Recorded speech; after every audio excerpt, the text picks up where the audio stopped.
Thanks for tuning into this episode of History's Greatest Battles.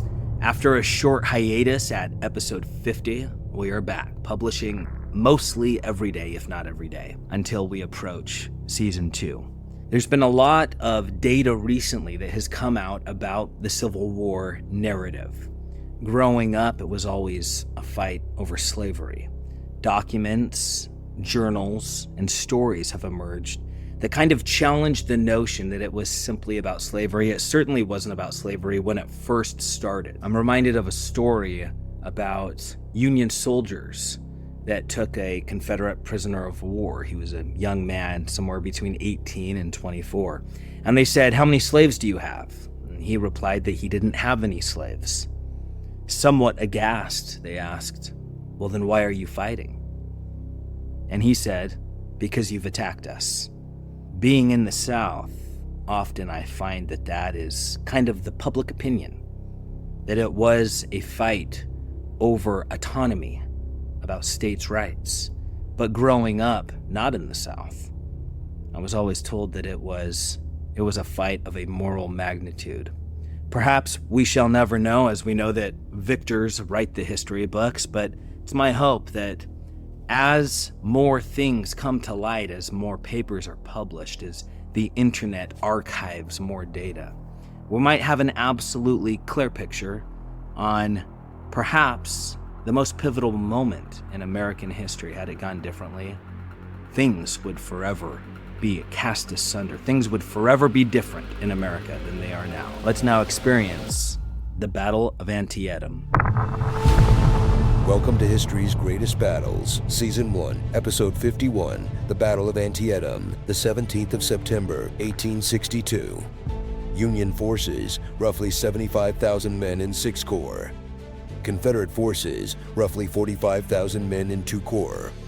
The Confederate Army's failure to secure a decisive triumph on northern soil shattered their hopes of winning foreign aid assistance that was crucial to sustaining their war effort. This Union strategic success handed President Lincoln the perfect moment to unleash the Emancipation Proclamation, forever altering the course of the conflict. With the election of 1860, the very name of Abraham Lincoln cast a shadow over the southern states. His rise to power promised nothing but ruin to those who had built their lives under the sun of states' sovereignty and the use of slavery. To the Southern mind, Lincoln was more than a political opponent. He was the harbinger of a world that would see the destruction of slavery, the lifeblood of their economy, and the cornerstone of their society. For decades, the Southern states clung fiercely to the principle that their destiny should not be dictated by Washington, but shaped by their own hands, free from federal interference. In December, South Carolina shattered the fragile peace, declaring secession. And like a chain of dominoes, the other southern states quickly followed, throwing off the Union yoke in a dramatic bid for independence. By February 1861, the South stood unified under a new banner. 7 states had formed the Confederate States of America, and Jefferson Davis, a soldier statesman from Mississippi, was chosen to lead this rebellion as its president. Their quest for independence might have held firm, but on April the 12th, 1861, the South chose war over diplomacy. The Confederate cannons roared to life, unleashing fire upon Fort Sumter, Charleston's sentinel in the harbor, and the die was cast. Union troops, battered by relentless artillery for 38 harrowing hours, finally capitulated. Fort Sumter, the first prize in this bitter conflict, was taken. Up until that fateful shot, the South's actions had been confined to the realm of political maneuvering and rhetoric. But once that first shot echoed across Charleston's waters, the game had changed. Rebellion was no longer a theory, it was a fact. Lincoln's hand was forced. He summoned the nation to arms, calling for volunteers to preserve the Union. As Lincoln's call to arms swept through the land, the remaining southern states faced a crucible of loyalty. To stay with the Union meant turning their guns on their southern brethren. 4 more states chose secession, abandoning the Union to stand with the Confederacy. From the heart of Virginia to the vast plains of Texas, Confederate forces mobilized. Meanwhile, hastily summoned Union troops, barely trained and ill-prepared, found themselves hurled into battle. At Bull Run, near Manassas Junction, they tasted the bitter sting of defeat. Irwin McDonnell, shamed by this early disaster, was swiftly removed from command. In his place rose Major General George McClellan, a man tasked with forging the raw material of the Union's new recruits into an army worthy of the fight ahead. McClellan was a master of organization. Under his steady hand, civilians became soldiers, and the Union Army grew in strength. But his talent for battle ended there. Cautious to a fault, it took Lincoln's direct command to finally push him into action in May of 1862. McClellan's initial forays met success against the forces of Confederate General Joseph Johnston. But when Johnston fell wounded and Robert E. Lee took command, McClellan found himself hopelessly outfoxed by a commander whose tactical genius would soon become legend. Frustrated beyond measure, Lincoln summoned McClellan back to Washington in disgust. Meanwhile, in August, John Pope attempted to smash his way toward Richmond, but like his predecessor, he too met defeat at Bull Run. Despite a year and a half of hard-fought independence, the Confederacy remained isolated on the world stage, lacking the industrial might to sustain their rebellion. They desperately sought recognition and aid from foreign powers. Confederate diplomats roamed the halls of European power but found nothing but hesitation and polite refusals from governments unwilling to gamble on the South's uncertain future. While Europe acknowledged some of the South's battlefield triumphs, doubt lingered. Were the Confederates truly in control of their destiny, or was their defensive posture born of necessity, not of choice? If the Confederacy could launch an offensive deep into Union territory, proving their mettle on Northern soil, Europe might finally see them as a power worthy of recognition. This dilemma tore at the heart of the Confederate strategy: how to reconcile the need for bold aggression with their desire to simply be left in peace. Independence was the Confederacy's singular goal, a desire to break free from Union control and forge their own path, untouched by Northern hands. The South had no lust for Northern lands or resources. There was no prize in the North worth an invasion. Their only desire was to be left alone. Yet, if they struck first in an effort to convince Europe that their defense was voluntary, how could they turn around and demand that the Union leave them in peace? Militarily, they had no choice but to strike hard, using their superior morale and commanders to force a swift conclusion to the war. Diplomatically, however, they needed to remain on the defensive, proving to the Union their peaceful intent. But holding the defensive line meant dragging the war out, a dangerous gamble that would allow the North's industrial machine to grind the South's agrarian strength into dust. Following their victory at Bull Run, Lee and President Davis resolved to gamble everything on a daring raid into Union territory. Lee's ambition was clear. He aimed to drive deep into Northern soil, leaving ruin and chaos in his wake. Such a raid would not only sustain the Confederate Army by foraging from Union stockpiles, but would also force the Union to pursue Lee, drawing their attention away from further assaults on Virginia's embattled heartland. Striking at vital rail lines and bridges, Lee aimed to cripple the Union's ability to supply its armies and protect its capital, Washington, D.C. A decisive victory on Northern soil would be a monumental achievement, but even the audacity of the raid alone, acting with impunity and returning unscathed, could be enough to convince London, Paris, and Moscow that the Confederacy was a force worth backing. Lee's strategy was bold and complex. His army would divide, slipping north through the narrow corridor of Maryland before spreading out across southern Pennsylvania like a tightening noose. Seizing the crucial rail hub at Harper's Ferry on the Potomac would secure Lee's supply lines and deprive the Union of a strategic foothold in Confederate territory. On September the 6th, Lee's Army of Northern Virginia crossed into Maryland, the first steps of a daring invasion that could tip the scales of this war.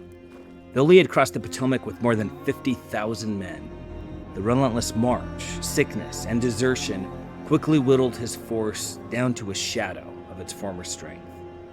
Fearing that Lee's true aim was to encircle and isolate Washington, Lincoln, in a decision born more of desperation than trust, restored McClellan to the command of the Army of the Potomac. McClellan's orders were simple but critical. Keep his army between Lee and the Union capital at all costs, shadowing the Confederate advance like a hawk. As both armies marched in parallel, fortune smiled on McClellan in a way few commanders in history have ever known. By sheer chance, 2 Union soldiers stumbled upon a set of orders, Lee's very own battle plans, carelessly wrapped in a bundle of cigars and dropped by a Confederate officer. In his hands, McClellan now held the Confederate Army's secrets. He knew Lee's numbers, knew his forces were divided, and knew exactly where each contingent was positioned. Triumphantly, McClellan told his staff, quote, "Here is a paper with which if I cannot whip Bobby Lee, I will be willing to go home," end quote. The truth of those words would soon become painfully clear. Seizing the initiative, Union forces surged towards South Mountain, where Confederate General D.H. Hill stood guard, covering Stonewall Jackson's siege of Harper's Ferry. Against all odds, Hill's division held Turner's Gap for a full day, standing like an iron wall against the tidal wave of 60,000 Union soldiers. This heroic stand bought Lee precious time, an extra day, to regroup and consolidate his scattered forces, for his grand plan had now unraveled. Lee chose his battlefield carefully, taking up a defensive position near the town of Sharpsburg, Maryland, with Antietam Creek before him and the Potomac River protecting his flank and his rear. McClellan's advance elements discovered Lee's army on September the 15th, yet they inexplicably held back, failing to press the advantage. Despite holding Lee's very orders, McClellan, in a stunning display of caution, convinced himself that Lee commanded 110,000 men, a wild overestimate that paralyzed him with indecision. In truth, the Union Army vastly outnumbered the Confederates, 87,000 strong to a mere 35,000 strong, when the bloody contest finally erupted on September the 17th. McClellan's hesitation, born of his overblown fears, squandered what should have been a certain victory, allowing Lee's scattered forces to march swiftly back to his side.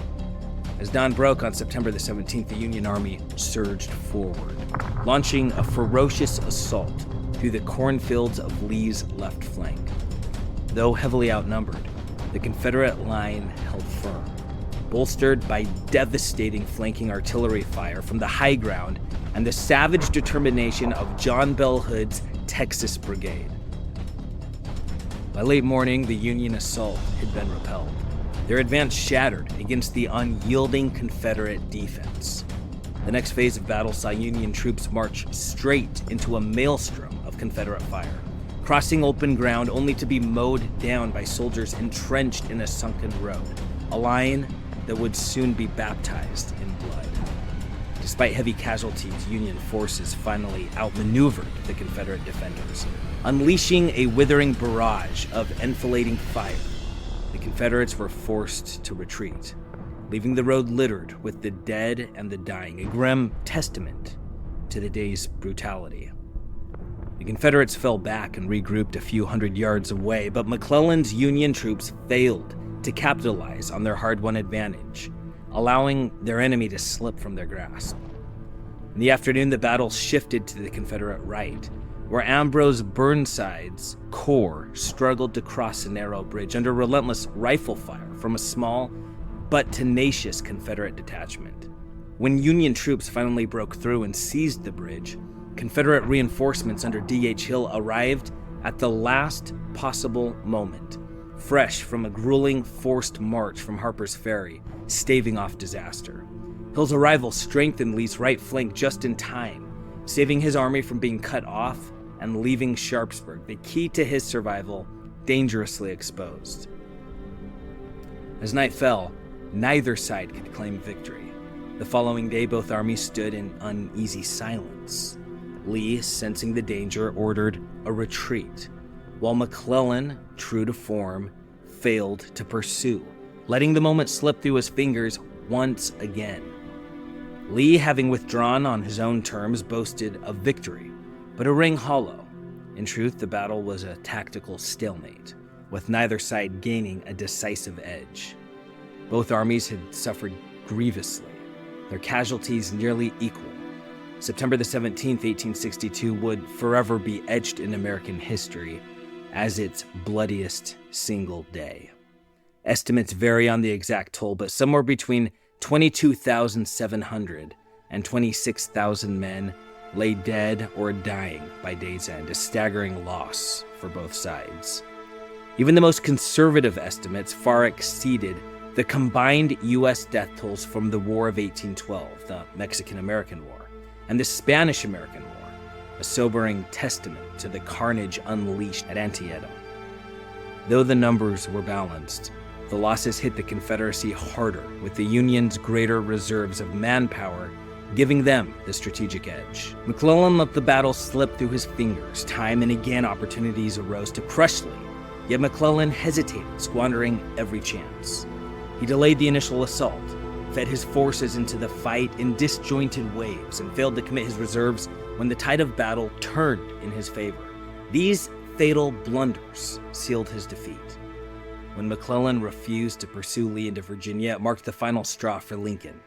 The president, fed up with McClellan's endless caution and excuses, stripped him of command, unwilling to tolerate his lethargy any longer. Antietam's most profound impact was political.